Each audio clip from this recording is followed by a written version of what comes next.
Hi guys, today's topic is about something that you probably heard about, but it's probably not clear to you. So I wanna break it down again for you guys and make sure that it's understandable and you can make use of this powerful weapon that is the usage of comparables.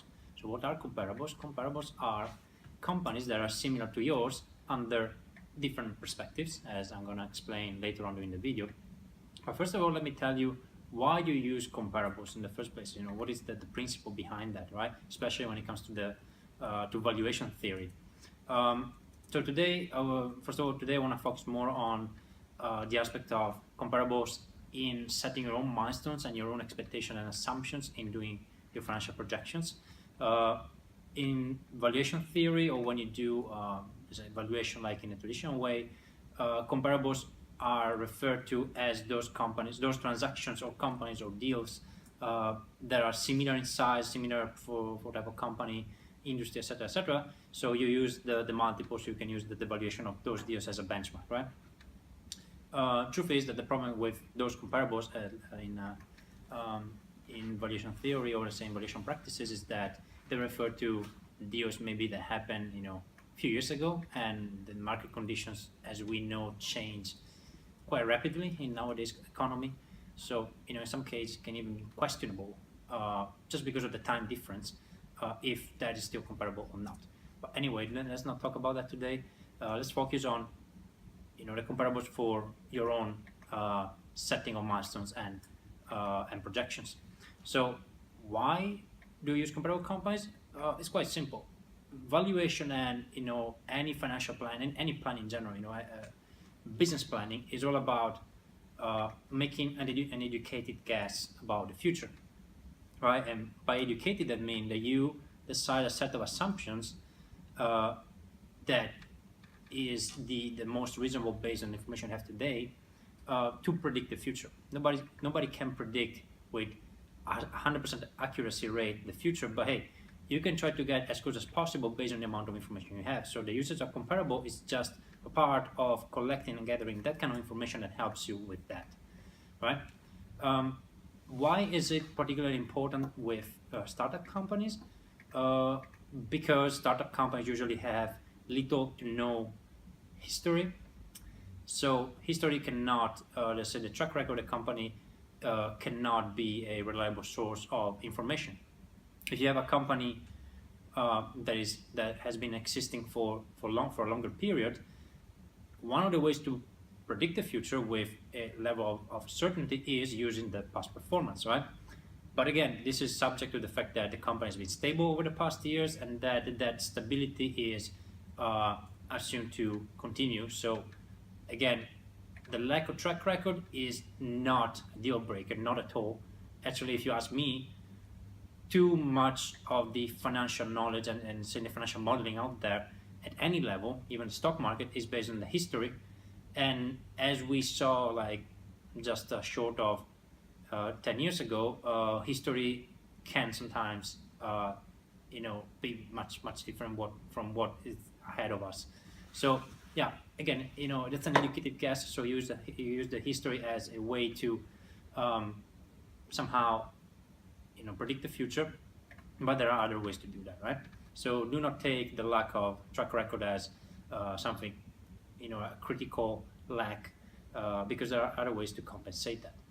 So, and comparable firms or comparables is one of the ways you can use. And as I'm going to explain to you in a second, that can be extremely insightful also for you as a founder, because in the end of the day, studying comparable companies is part of the process of being a founder, being a CEO, and knowing as much as possible about the market in which you're going to play, right? So before identifying some companies that are similar to yours and that you can use as a benchmark, you have to identify the traits that define your own company, right? And there are 5 different features that you should focus upon, and you should have like a clear picture upon. And the first is the geography, the country, the market conditions in which you play, right? This can be Europe compared to Asia. It can be developing countries compared to developed countries. It can be larger than your national borders, can be like a certain economic area, like it can be an entire continent, right? So it really depends on the type of business you have, but try to have a clear understanding. So if you are, for instance, based in, or even if you're based in the Netherlands, but you are acting, your business is focused on Eastern Europe, well, try to learn and to focus on that market when you are in the search for similar businesses, right? So get the market in which you're going to play right, and try to understand the dynamics of that market, because only with that you can understand similar dynamics. The second aspect is, now we talked about the geography. The second aspect is more the type of economic sector, industry segment in which your company is going to play in. You need to understand exactly the field and the type of company you're running, and that's crucial, right? As any of you can imagine. If you have a new type of business, right? Can be something that is not even recognized as one of the sectors. Well, try to think out of the box. Try to look for companies that are in your same wave of innovation, right? Some years ago, you could have said, okay, we are in cloud computing, as much as you may be focusing on the sector of accounting versus somebody else that is focusing on the sector of business intelligence. Yet, the type of innovation and the type of dynamics that you are addressing are similar between these two companies. So those can be, as much as they are operating in different type of markets, they can be comparables or similar companies. Try to use a little bit of your judgment here, and not necessarily stick to the label that your sector has. The third is the stage of development. So I would suggest to define the stage of development based on the type of funding, let's say milestones that you achieved, like pre-seed, seed capital, so angel rounds, VCs, etc. I would say that's a good way to define a stage of development. And yeah, be honest with yourself. So try to, because only if you're honest with yourself, you're going to be able to find the companies that are similar to yours. The fourth type of feature that you should get right is, and it's very important, is the type of business model you have. And as you're gonna find out later, you need to figure out if you're a SaaS company versus a corporate sales company, so B2B with large deals, or SMEs oriented with annual licenses versus a marketplace type of model. Try to be extremely clear, and this is based on your price structure as well as on the type of product and service you are offering. But it's extremely important that you identify your business model correctly, because otherwise you're not going to be able to find comparable firms. Again. And the final one refers to the type of demand you are serving. Let's make an example to explain this aspect. There could be the case that you are serving customers. Let's take the example of Equidam. So it can even be that a comparable company to Equidam are firms that are innovating in a field which is related to ours. So we know that valuation has implications also in legal. So it can be the case that if you take the M&A sector, we are innovating on the side of the calculation of the valuation, but there are companies maybe that are innovating on the side of the deal management of M&A activity, or on the side of on the legal aspects of the deal making, right? So we are all serving the same type of demand, and that has the same type of dynamics and occurrences. So those firms can well be similar to ours, in this case if we take Equidam, for the type of the demand that they are serving. So that's what I mean by demand type. Okay, so now we identified who we are, right? So under these 5 traits, as I described them, there may be some others, but at least these are the most important to me when I do this type of job. Second step is identifying the companies. And I would say there are 3 tiers of comparables, similar companies they should focus upon. And the first is the most intuitive, direct competitors. So the aspects that are the most important here, and I'm sorry I have to read that, are the geography, so the market you're serving, the business model they have, as well as the demand type. I was about to say stage of development, but no, that's the other way around. Stage of development should not be an issue when you're talking about the direct competitors, and the reason is quite simple. If you have a direct competitor that is later on in the stage, let's say that you are a very, very stupid case, you are copying Amazon for some reasons. Well, Amazon is a direct competitor of yours. Well, fair enough. And they have much more track record, they're even a public company. So that's a perfect case to take the history of Amazon and say, well, we are going to replicate that kind of history, and we are going to we can set milestones for ourselves that are similar to Amazon, even though Amazon is pretty extraordinary. But, well, you know that if Amazon in the 5th year of their existence had that type of turnover, that's probably the best you can do in 5 years of your own existence. Why? Because they were already pretty exceptional. So it's a good way to learn and to know where the unicorn scenario is, where the max is, and where not to go beyond. Because if you do that, well, there is no investor that's gonna believe that, right? So direct competitors, the first step. What I suggest you to look for when you talk about direct competitors, and where, well, you can even look at companies that are doing something very, very similar to yours in geographies that are similar to the one you're acting in. So if you are, for instance, developing a new type of, let me think about something, a new type of mobile phone provider in a developing country where before there was none, well, you can even use a similar business that did something similar in similar economic conditions in another developing country. That can well be a good example. So direct competitors, first tier, first choice when it comes to comparable firms. Second tier, companies with similar business models. And I would say here it's very important that you select a company that is public, so it's somehow listed in the stock market. Why? Because comparable business models are important, especially to set financial ratios. So, if you are a public company, then you are required to disclose your financials on a quarterly basis. It depends, but minimum annual, but probably on a quarterly basis.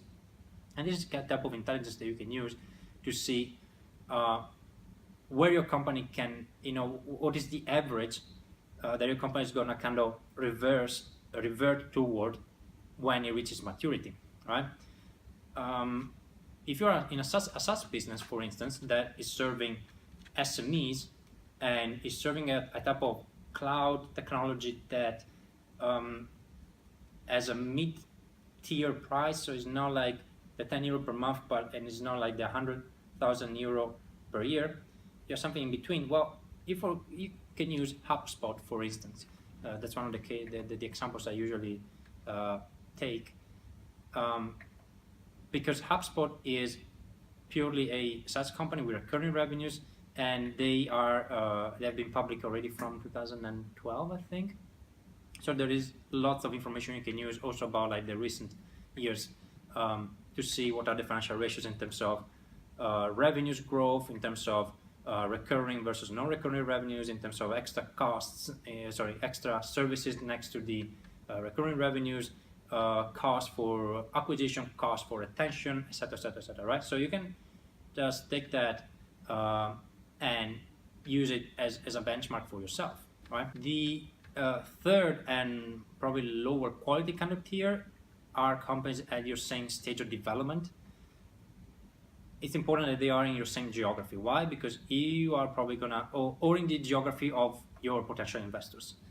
Because you can use this type of companies not because they're similar to you in terms of business model or in terms of maybe sector, but rather in terms of funding size. If you are pre-seed and you show that in your area there were other companies that raise capital, you can show them, okay, there is activity, so there is like capital flowing into this type of company, this stage, and the average investment is X.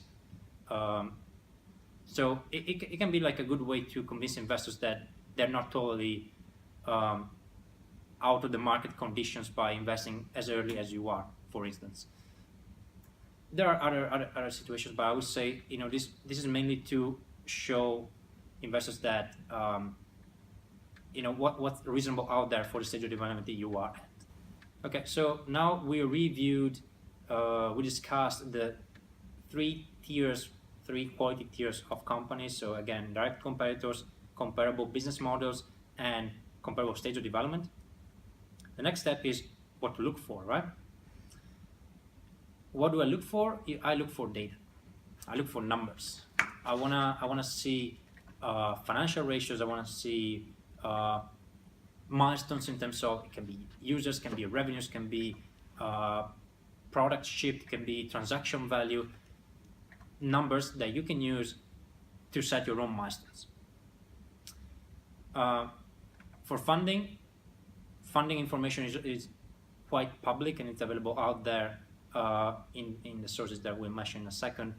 So you can find out how much a company raised, and this is important for the tier 3 type of comparables. So if you have a company that is in your area, they're also like pre-revenues, for instance, and they raise 100,000 euro, well, you can say, well, there are other companies, much as we are in different fields, raised 100,000 euros. So that's already like a benchmark that you can use with your investors, right? Yeah, historic growth, historic milestones of the company, anything that can help you to set your own benchmarks and that is measurable. Keep in mind that those measures can be a little bit overstated for marketing purposes, but usually I would say those are pretty reliable numbers, right? Because a very rarely company misreports as much as it can be marketing, but they try to stick to reality, right? And the final piece of the puzzle is where to look for this kind of information. Well, you do not need to buy like expensive subscriptions to data providers, because the truth is a lot of data providers don't have good quality data. And other data providers, everything they do is simply scraping the web and looking for information, and they keep putting in a nice dashboard. So you can well do that, but unless you are a kind of investor or let's say a VC firm, you probably won't, because it's too expensive for you. So it doesn't mean that you cannot possibly do the research yourself, right? So I like to start from Google News, from Google Search and the section News. With that, you can find like tons of connected articles. You can like find information in every article. You can find company PRs. You can go on Crunchbase for funding information. You can go on AngelList. You can even find some SEC filings if they're based in the States. So there's quite a lot of information out there. It depends, of course, on how the size of the company. But hey, the more you read, the more you're able to defend your own assumptions and set your own benchmarks. So I would say this is a very, very effective way to slowly and methodically find the information you may need to set your own benchmarks, and then defending them in front of investors, because as we said also in other videos, our valuation is as good as the story behind that and as defensible as that, right? The better you can explain why you made certain assumptions, the more likely you are to convince any reader, being an investor, being a company, a buyer of your company. So it's all about using some data that you found out there. And then in the end of the day, it's up to the other side of the table to take that or not. But hey, if you did your homework, chances are she will take it. So I hope this I hope this helps you guys. And I'll see you in the coming week in my next video. Take care.